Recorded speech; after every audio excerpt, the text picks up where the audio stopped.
Hello दोस्तों, मैं मोहित आप सभी का स्वागत करता हूं प्रकाश इंस्टीट्यूट के इस ऑनलाइन प्लेटफॉर्म पे। आज हम लोग डिस्कस करेंगे 8 फरवरी के करंट अफेयर को। देखते हैं हमारा पहला सवाल क्या है। हाल ही में 4 फरवरी को विश्व कैंसर दिवस मनाया गया। इस वर्ष कैंसर दिवस की थीम क्या थी? तो आप एक चीज़ याद रखिए कि 4 फरवरी का दिन जो होता है इसको कैंसर दिवस के रूप में मनाया जाता है। ठीक है, कैंसर दिवस के रूप में 4 फरवरी का दिन मनाया जाता है। इस बार का थीम क्या था? तो close the care gap. Close the care gap इस बार का थीम था। पहली बार जो कैंसर दिवस था ये सन 2000 में मनाया गया था। कब मनाया गया था पहली बार? सन 2000 में विश्व कैंसर दिवस पहली बार मनाया गया था। ठीक है, अगर जो कैंसर की बात करें तो पुरुषों में सबसे ज़्यादा स्किन कैंसर देखा जाता है और महिलाओं में सबसे ज़्यादा जो कैंसर होता है वो ब्रेस्ट कैंसर होता है। ठीक है, महिलाओं में ब्रेस्ट कैंसर और पुरुषों में स्किन कैंसर बहुत ज़्यादा होता है। ठीक है, अगला प्रश्न देखते हैं। गणतंत्र दिवस में किस राज्य की झांकी को प्रथम स्थान प्राप्त हुआ? तो गणतंत्र दिवस की जो परेड थी उस परेड में उत्तर प्रदेश की झांकी जो थी, उत्तर प्रदेश की झांकी को इसको पहला स्थान प्राप्त हुआ। ठीक है, इसको पहला स्थान प्राप्त हुआ था उत्तर प्रदेश की झांकी को। दूसरे स्थान पर कर्नाटक की झांकी थी और तीसरे स्थान पर मेघालय की झांकी थी। अब उत्तर प्रदेश की झांकी में क्या दिखाया गया था? तो उत्तर प्रदेश की झांकी जो थी इसमें एक जिला एक उत्पाद तथा काशी विश्वनाथ कॉरिडोर को दिखाया गया था। ठीक है, एक जिला एक उत्पाद तथा काशी विश्वनाथ कॉरिडोर को दिखाया गया था। अब अगर जो बात करें गणतंत्र दिवस की जो परेड हुई थी उस परेड में कंटिंजेंट, सबसे अच्छा मार्चिंग कंटिंजेंट कौन सा था? तो सबसे अच्छा मार्चिंग कंटिंजेंट किसका था? सीआईएसएफ का था। सीआईएसएफ। ठीक है, सीआईएसएफ का जो मार्चिंग कंटिंजेंट था ये सबसे अच्छा था।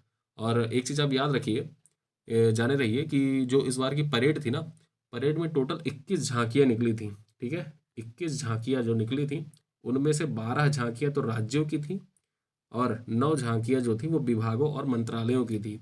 तो आपने राज्य में तो जान लिया कि उत्तर प्रदेश की झांकी टॉप पर थी, और जो मंत्रालय और विभाग थे उनमें किसकी झांकी सबसे अव्वल थी, टॉप पर थी?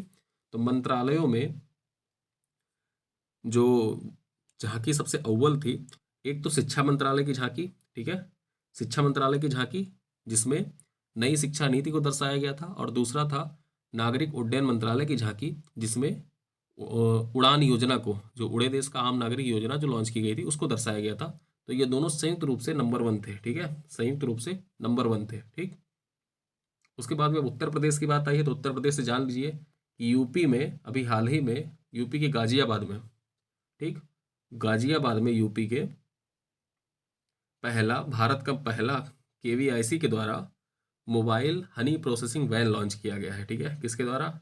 केवीआईसी के द्वारा। अब केवीआईसी जो है एमएसएमई मंत्रालय के अधीन आता है। एमएसएमई मंत्री हमारे कौन है? नारायण राणे हैं। ठीक है, नारायण राणे हमारे केवीआईसी के मतलब एमएसएमई के मंत्री हैं, और केवीआईसी एमएसएमई के तहत ही आता है। ठीक, उसके साथ में आप याद रखिए कि जो बखीरा वेटलैंड है इसको रामसर स्थल का दर्जा दे दिया गया है। इसके पहले हैदरगढ़ वेटलैंड को रामसर स्थल का दर्जा दिया गया था। भारत में उत्तर प्रदेश में टोटल 10 रामसर स्थल हो गए हैं और पूरे भारत में 49 रामसर स्थल हो चुके हैं। ठीक है, आप इसको याद रखिएगा। इसके साथ साथ आप ये भी याद रखिए कि उत्तर प्रदेश के काशी विश्वनाथ में, अब यहाँ पे देखिए काशी विश्वनाथ की बात आई है ना, तो काशी विश्वनाथ मंदिर में केवीआईसी के द्वारा कागज के चप्पल लॉन्च किए गए थे। कागज के चप्पल। ठीक है, कागज के चप्पल कहाँ पे लॉन्च किए गए थे? तो काशी विश्वनाथ मंदिर में कागज के चप्पल लॉन्च किए गए थे केवीआईसी के द्वारा। उत्तर प्रदेश जो था ये राष्ट्रीय जल पुरस्कार जो दिए गए, तो राष्ट्रीय जल पुरस्कारों में उत्तर प्रदेश का पहला स्थान था। ठीक, उत्तर प्रदेश का राष्ट्रीय जल पुरस्कारों में पहला स्थान था। और जो सरयू नहर परियोजना है, ठीक, सरयू नहर परियोजना का शुभारंभ बलरामपुर में प्रधानमंत्री नरेंद्र मोदी के द्वारा बलरामपुर में सरयू नहर परियोजना का शुभारंभ किया गया। ठीक है, अगला प्रश्न देखते हैं। विश्वविद्यालय अनुदान आयोग के नए चेयरमैन कौन बने हैं? तो विश्वविद्यालय अनुदान आयोग के नए चेयरमैन बने हैं एम जगदीश कुमार। ये एम जगदीश कुमार जी हैं। ये नए विश्वविद्यालय अनुदान आयोग जो है, यूजीसी जो है, उसके नए चेयरमैन बन गए हैं। यूजीसी जो है हमारे शिक्षा मंत्रालय के अधीन आता है। शिक्षा मंत्री वर्तमान में कौन है? धर्मेंद्र प्रधान हमारे शिक्षा मंत्री हैं। ठीक, धर्मेंद्र प्रधान शिक्षा मंत्री हैं। और जो शिक्षा मंत्रालय है ना, शिक्षा मंत्रालय को पहले मानव संसाधन विकास मंत्रालय के नाम से जाना जाता था। ठीक है, अभी तो एम जगदीश कुमार बने। एम जगदीश कुमार से पहले जो थे वो धर्मेंद्र पाल सिंह थे। ठीक है, धर्मेंद्र पाल सिंह, डीपी सिंह। ठीक है, एम जगदीश कुमार से पहले थे। अगला प्रश्न देखते हैं। भारत का पहला other effective area based conservation measure, OECM जिसको बोलते हैं, किसे घोषित किया गया? यह भारत का पहला OECM घोषित किया गया IUCN के द्वारा। किसके द्वारा? IUCN के द्वारा पहला OECM घोषित किया गया है। किसको? अरावली बायोडायवर्सिटी पार्क जो है ना, ठीक, दिल्ली NCR में फैला हुआ है ये अरावली बायोडायवर्सिटी पार्क।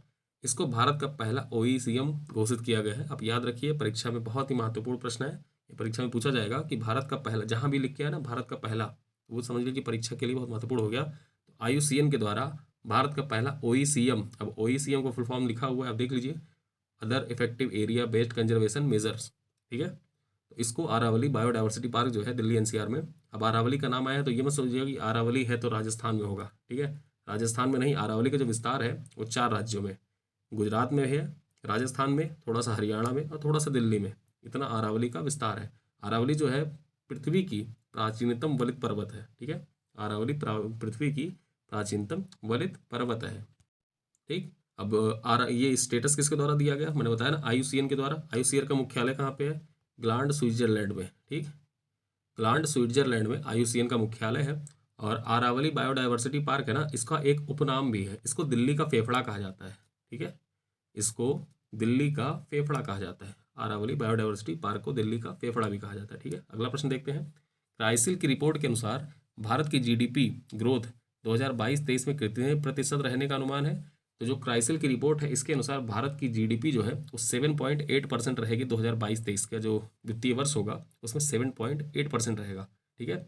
आर्थिक सर्वेक्षण जो है, आर्थिक सर्वेक्षण जो अभी जो आर्थिक सर्वेक्षण आया उसमें जो निर्मला सीतारमण जी द्वारा आर्थिक सर्वेक्षण पढ़ा गया, होता क्या है जनरली जो आर्थिक सर्वेक्षण होता है उसको प्रस्तुत किया जाता है मुख्य आर्थिक सलाहकार के द्वारा, लेकिन इस बार जो आर्थिक सर्वेक्षण था उसको प्रस्तुत किया निर्मला सीतारमण ने, ठीक है। तो आर्थिक सर्वेक्षण में कहा गया कि जो भारत की GDP है 2022-23 में वो 8 से 8.5% की दर से वृद्धि करेगी, ठीक है, 8 से 8.5% की दर से बढ़ेगी। वर्तमान में भारत के मुख्य आर्थिक सलाहकार कौन है? तो नए मुख्य आर्थिक सलाहकार बने हैं, इनका नाम है अनंत नागेश्वर। अनंत नागेश्वर जो है भारत के नए मुख्य आर्थिक सलाहकार बने हैं, ठीक है। तो क्राइसिल की रिपोर्ट के अनुसार कितना ग्रोथ करेगा? 7.8%। अगला प्रश्न देखते हैं। किस संस्थान में भारत का सबसे शक्तिशाली सुपर कंप्यूटर परम प्रवेग स्थापित किया गया है? तो भारत का सबसे शक्तिशाली सुपर कंप्यूटर परम प्रवेग जो है ये IISc बेंगलुरु, ठीक है, भारतीय विज्ञान संस्थान बेंगलुरु में स्थापित किया गया है, ठीक। अब फोटो आप देख लीजिए परम प्रवेग की, ये पूरा सुपर कंप्यूटर है, ठीक है। तो भारत का जो सबसे शक्तिशाली सुपर कंप्यूटर वो कौन सा है? तो भारत का सबसे शक्तिशाली सुपर कंप्यूटर है, उसका नाम है परम सिद्धि, ठीक है। परम सिद्धि जो सुपर कंप्यूटर है, ठीक, वो भारत का सबसे शक्तिशाली सुपर कंप्यूटर है। और जो परम सिद्धि का स्थान है ना पूरे विश्व में परम सिद्धि 62वें रैंक पर है, ठीक है। भारत का तो सबसे फास्टेस्ट सुपर कंप्यूटर है, ठीक, और लेकिन पूरे विश्व में इसका 62वां स्थान है। पहले स्थान पर कौन है? तो पहले स्थान पर जापान की फुगाकू, फुगाकू जो फुगाकू है, फुगाकू सुपर कंप्यूटर, ये पूरे विश्व में ये पहले स्थान पर है, ठीक है, पहले स्थान पर फुगाकू सुपर कंप्यूटर है, ठीक।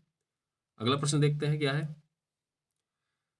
बांग्लादेश भारत सीमा पर तीसरे बॉर्डर हाट की आधारशिला रखी गई है, यह किस राज्य में स्थापित किया गया है? तो भारत बांग्लादेश की सीमा पर तीसरा बॉर्डर हाट जो है वो त्रिपुरा में स्थापित किया। बॉर्डर हाट क्या होता है? जो बॉर्डर पे रहने वाले लोग हैं ना, बॉर्डर के आसपास रहने वाले लोग, वो यहाँ पे जाके अपना मतलब ज़रूरत की सामान जो होते हैं, ज़रूरत के खरीदारी जो होती है वो यहाँ पे कर सकते हैं। तो भारत और बांग्लादेश की सीमा में त्रिपुरा त्रिपुरा राज्य में यह तीसरा बॉर्डर हाट स्थापित किया गया है। अब त्रिपुरा की बात आई है तो त्रिपुरा की राजधानी अगरतला, अगरतला में ही वीर विक्रम माणिक्य किशोर हवाई अड्डा पड़ता है, ठीक है। त्रिपुरा में ही रुद्र सागर झील है। रुद्र सागर झील परीक्षा में पूछा जाता है किस राज्य में है? तो त्रिपुरा में ही रुद्र सागर झील पड़ता है, ठीक। त्रिपुरा के सबरूम में एक बुद्धिस्ट यूनिवर्सिटी की स्थापना की जा रही है, ठीक है। परीक्षा में पूछा जाए कि बुद्धिस्ट यूनिवर्सिटी किस राज्य में स्थापित किया जा रहा है? तो त्रिपुरा में स्थापित किया जा रहा है, ठीक है।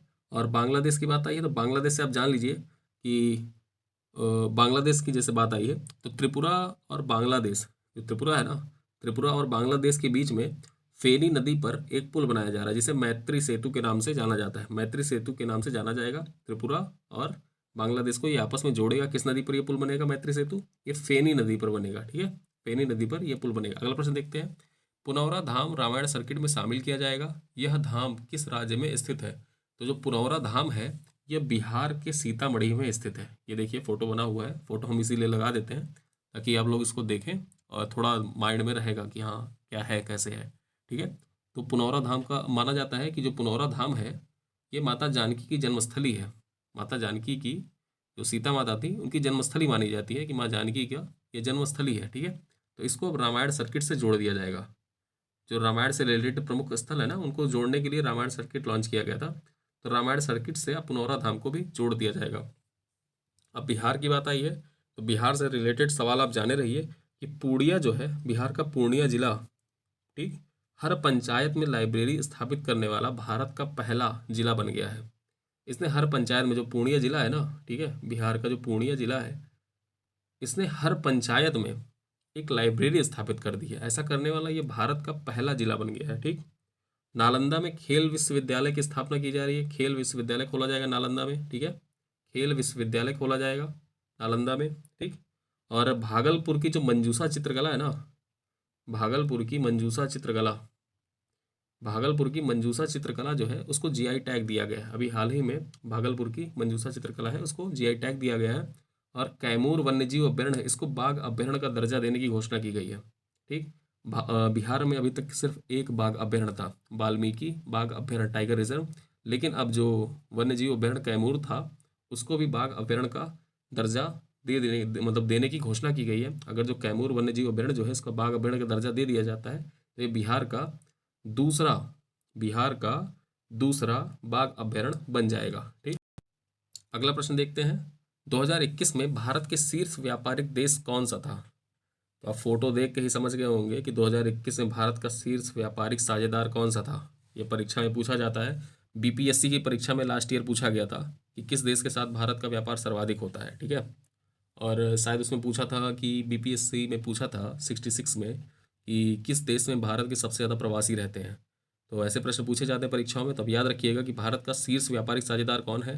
तो संयुक्त राज्य अमेरिका जो है ये भारत का शीर्ष व्यापारिक साझेदार है। ठीक है, दूसरे नंबर पर कौन रहा? दूसरे नंबर पर चीन रहा और तीसरे नंबर पर संयुक्त अरब अमीरात था। ठीक है, तीसरे नंबर पर संयुक्त अरब अमीरात था। ठीक है, पहला स्थान याद रखिए अमेरिका, सबसे ज़्यादा जिसके साथ भारत का व्यापार हुआ वो कौन था? संयुक्त राज्य अमेरिका था। दूसरे नंबर पर चीन था और तीसरे नंबर पर संयुक्त अरब अमीरात था। ठीक है, पहले पे यूएसए। अगला प्रश्न देखते हैं। शीतकालीन ओलंपिक 2022 में आरिफ खान किस खेल में हिस्सा लेंगे? Javelin throw, alpine skiing, paragliding या आइस हॉकी? ठीक है, तो ये आरिफ खान जो है, आरिफ खान किस खेल में हिस्सा लेंगे? इनका खेल है अल्पाइन स्कीइंग। ठीक है, आरिफ खान जो है ये जम्मू कश्मीर से रिलेट करते हैं, जम्मू कश्मीर के निवासी हैं। और जो शीतकालीन ओलंपिक हो रहा है ये बीजिंग में हो रहा है। ठीक है, बीजिंग में हो रहा है। चीन, बीजिंग चीन में पड़ता है। ठीक है, इसी को पिकिंग कहा जाता था। पिकिंग, जो बीजिंग है ना, बीजिंग का ही पहले नाम पिकिंग था। पिकिंग घाटी इतिहास में आप लोग पढ़े होंगे कि पिकिंग मानो, तो वही जो पिकिंग है ना उसी को बीजिंग बोला जाता है। और चीन में ही जो हंगजाऊ है, चीन का एक शहर है हंगजाऊ, यहीं पे एशियाई खेलों का आयोजन किया जाएगा। अभी भारत ने क्या किया कि जो इसके शीतकालीन ओलंपिक हो रहे हैं ना जिसमें आरिफ खान हिस्सा ले रहे हैं, इसका बाइकआउट किया। किस तरह बाइकआउट किया? जो एम्बेसडर है ना, वो एम्बेसडर ने इसका जो ओपनिंग सेरेमनी और क्लोजिंग सेरेमनी होगा उसको अटेंड नहीं करेंगे। ठीक है, तो राजनयिक तौर पे इसका बहिष्कार किया है शीतकालीन खेलों का। ठीक है, और इसी के साथ क्वाड का जो क्वाड मेंबर है, सारे क्वाड मेंबरों ने इसको बहिष्कृत कर दिया है, बहिष्कार कर दिया है। ठीक, अगला प्रश्न देखते हैं। श्रीलंका को ईंधन का सामान खरीदने हेतु $500 मिलियन का लाइन ऑफ क्रेडिट भारत का कौन सा बैंक दे रहा है? तो भारत का EXIM bank, export import bank, EXIM bank को एक्सपोर्ट इंपोर्ट बैंक कहा जाता है। तो भारत का जो एग्जिम बैंक है ये श्रीलंका को $500 मिलियन का लाइन ऑफ क्रेडिट दे रहा है। ठीक है, जिसके द्वारा श्रीलंका क्या करेगा? अभी कल के मैं वीडियो मैंने बताया था कि श्रीलंका ईच 500 मतलब 40,000 मीट्रिक टन, ठीक, 40,000 मीट्रिक टन खरीदेगा डीजल और पेट्रोल ईच। ठीक है, तो उसको खरीदने के लिए $500 मिलियन का लाइन ऑफ क्रेडिट कौन दे रहा है? एग्जिम बैंक दे रहा है। ठीक है, एग्जिम बैंक के द्वारा ये लाइन ऑफ क्रेडिट दिया जा रहा है। ठीक है, और ये जो $500 मिलियन दिया जाएगा ये कितने प्रतिशत की? बहुत ही न्यूनतम दर पे, न्यूनतम ब्याज, मात्र 2% ब्याज दर पे दिया जा रहा है। ठीक है, मात्र 2% ब्याज दर पे यह लोन लाइन ऑफ क्रेडिट जो है वो दिया जा रहा है। ठीक है, अगला प्रश्न देखते हैं, चंद्रयान 3 मिशन किस वर्ष लॉन्च किया जाएगा? तो चंद्रयान 3 मिशन जो है इसको किस वर्ष लॉन्च किया जाएगा? अब देखिए, आप यहाँ पे जाने रहिए कि जो चंद्रयान 2 था वो फेल कर गया था, कुछ कारण थे, कुछ लोग बहुत बहुत तरीके की बातें करते हैं कि चंद्रयान 2 फेल नहीं हुआ, लेकिन जो है वो है, चंद्रयान 2 जो है वो फेल कर गया था। लेकिन अब फिर से इसका नया जो तिथि है चंद्रयान 3 का, इसको डिक्लेयर किया गया कि अगस्त 2022 में चंद्रयान 3 को लॉन्च किया जाएगा। ठीक है, इसरो के नए चेयरमैन कौन बने हैं? इसरो के नए नए चेयरमैन है एस सोमनाथ। एस सोमनाथ जो है इसरो के नए चेयरमैन हैं। ठीक है, इसरो के नए चेयरमैन हैं। अब यहाँ पे देखिए कुछ मिशन टू मून, चांद पे भेजे जाने वाले कुछ मिशन हैं। कौन कौन से? मिशन आर्टेमिस यूएसए के द्वारा भेजा जाएगा, चंद्रयान 3 इंडिया के द्वारा, चांग प्रोजेक्ट चीन के द्वारा, और लूना 25 ये रसिया का मिशन है चांद पे। ठीक है, तो अब याद रखिए आर्टेमिस किसका है? यूनाइटेड स्टेट का है, चंद्रयान 3 इंडिया का है, चांग प्रोजेक्ट चीन का है, और लूना 25 जो है वो रसिया का है। ठीक है, इसके साथ साथ में इसराइल भी एक मिशन भेज रहा है, इसराइल भी एक मिशन भेज रहा है, ठीक, चांद पे। लेकिन जो इसराइल भेज रहा है ना वो दक्षिणी ध्रुव पर, जैसे चांद है ना, जो चंद्रयान 2 था चांद के दक्षिणी ध्रुव पर लैंड करने वाला था। ठीक है, तो इसराइल, अब ये सब जो मिशन है ना ये चांद पे जा रहे हैं, लेकिन जो भारत का मिशन है ये दक्षिणी ध्रुव पर जाने वाला पहला मिशन बन सकता है। दक्षिणी ध्रुव पर उतरने वाला यह पहला कंट्री बन सकता है भारत, अगर जो अगस्त 2022 में भारत ने लॉन्च किया और सारी चीज़ें ठीक रहीं, सब कुछ सही हो गया। उम्मीद तो हम दुआएं यही करते हैं कि सब कुछ सही रहे, सब कुछ सही हो जाए, हमारा लैंडर उतर जाए, कायदे से लैंड कर जाए, लैंडर रोवर सब कुछ कायदे से निपट जाए। ठीक, तो भारत दक्षिणी ध्रुव पर उतरने वाला पहला देश बन जाएगा। ठीक है, दक्षिणी ध्रुव पर उतरने वाला पहला देश बन जाएगा, और दक्षिणी ध्रुव के लिए ही, ठीक है, इजराइल के द्वारा बेयर शीट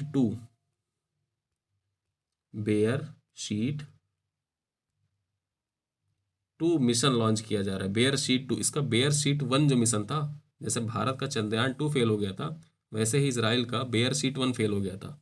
तो बेयर शीट 2 जो है ये लॉन्च कर रहा है 2023 में इसराइल, और उसी के साथ में नासा जो है ना, नासा वाइपर मिशन लॉन्च कर रहा है। ठीक है, नासा वाइपर वाइपर मिशन जो है ये नासा के द्वारा लॉन्च किया जा रहा है। ठीक है, और अगर जो नासा 2023 में लॉन्च कर रहा है, बेयर शीट मिशन 2023 में इसराइल लॉन्च कर रहा है, लेकिन 2022 में, अगस्त 2022 में ही घोषणा कर दी है इसरो ने कि चंद्रयान 3 को लॉन्च किया जाएगा। सब कुछ ठीक रहे, चंद्रयान 3 जो है वो दक्षिणी ध्रुव पर पहुंच जाए, और भारत यह विश्व कीर्तिमान स्थापित करे कि दक्षिणी ध्रुव पर पहुंचने वाला पहला देश बन जाएगा भारत इसी के साथ में। ठीक, देखते हैं।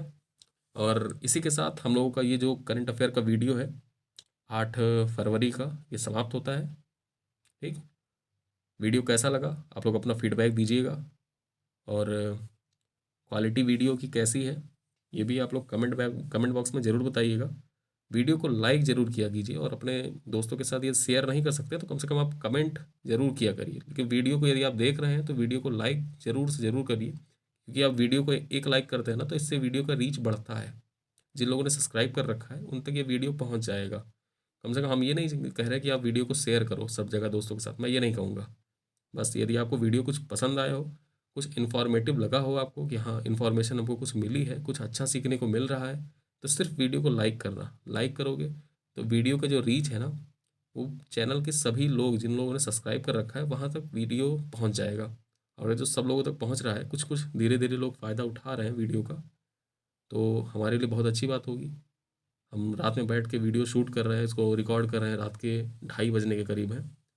और अगर जो ऐसा होता है कि वीडियो लोगों तक, सभी लोगों तक पहुंच जाती है जिनके लिए मैं वीडियो बना रहा हूं, तो हमारे लिए बहुत खुशी की बात होगी। ठीक है, मिलते हैं 9 फरवरी के करंट अफेयर में, तब तक के लिए बहुत बहुत धन्यवाद।